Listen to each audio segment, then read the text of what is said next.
دوست ہیں شہزاد ورک صاحب، بڑے پڑھے لکھے آدمی ہیں، دانشمند آدمی ہیں، بڑی نئی نئی باتیں سناتے رہتے ہیں۔ گزشتہ روز انہوں نے ایک بات سنائی کہ ان کے علاقے میں کسی صاحب کی آنکھ کا کوئی مسئلہ پیدا ہو گیا۔ اب مختلف لوگوں نے جب رائے دینی شروع کر دی کہ تمہاری آنکھیں خراب ہیں، کچھ اکثر لوگوں نے یہ کہنا شروع کر دیا کہ تمہاری آنکھ کا آپریشن ہوگا، تو اس کو ایک پولیس کا ایک سپاہی تھا اس علاقے کا رہنے والا، وہ اس کو لے کے گیا، اس بندے کو دیہاتی کو لے کے چلا گیا ہاسپٹل میں جا کے اس نے چیک اپ کروایا۔ چیک اپ کروانے کے بعد ڈاکٹر نے کہا کہ نہیں، یہ آپ کی آنکھ کا آپریشن تو نہیں ہوگا، یہ میں دوائی آپ کو لکھ دیتا ہوں، یہ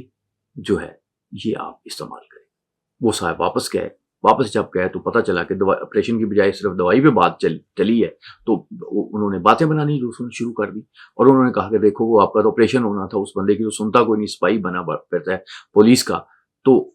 ایک اور صاحب جو چودھری تھے وہ تیار ہوئے، انہوں نے ایم ایس صاحب کو فون کروایا، ڈاکٹر کو فون کروایا، بڑے تمطراق سے لے کے اس کو گئے۔ ڈاکٹر صاحب جو ہیں انہوں نے اس کو چیک کیا اور انہوں نے کہا کہ یار تمہاری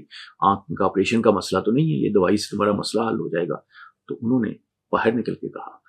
کہ آپ ذرا اس بندے سے کہا کہ آپ باہر چلے جائیں، اور اس کے بعد ڈاکٹر صاحب سے کہا ڈاکٹر صاحب ہماری بڑی عزت کا مسئلہ ہے، اب آپ مہربانی کریں، ہلکا پھلکا چیرا دیں، وہ پٹی شٹی رکھیں، میں اگر ایسے ہی اس کو لے گیا تو میں جو ہے میری تو بےزتی ہو جائے گی، یہ میری عزت کا سوال ہے۔ تو بس خواتین و حضرات، پاکستان میں عزت کے سوال بہت مختلف طرح سے ہوتے ہیں اور ہوتے رہتے ہیں۔